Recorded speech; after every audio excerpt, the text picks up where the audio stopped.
ជំរាបសួរបងប្អូនហើយថ្ងៃនេះមកបង្ហាញជាមួយនឹងប្រភេទម៉ាស៊ីនកម្លាំងបងប្អូនទៅនឹងបដល់ឥឡូវជាងកំពុងសម្អាតអីបងប្អូនຂະຫນាតនេះសេរីខ្ពស់បងប្អូនអានេះឆ្នាំ2005ខ្ចីញញបងប្អូន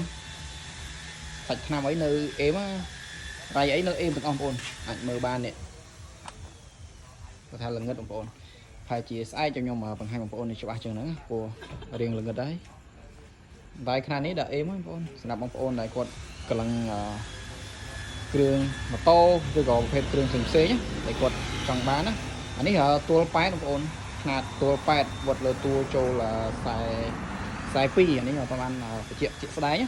ហើយកណ្ដុង5ជាងបងប្អូនកណ្ដុង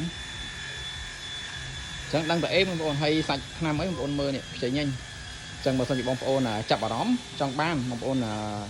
ចង់មកមើលផ្ទាល់អីអាចមកបានបងប្អូនមើលផ្ទាល់បានចឹងស្អែកហើយជារៀបចំតភ្លើងតអីបងប្អូនគាត់ថាឥឡូវឡៃសម្អាតសិន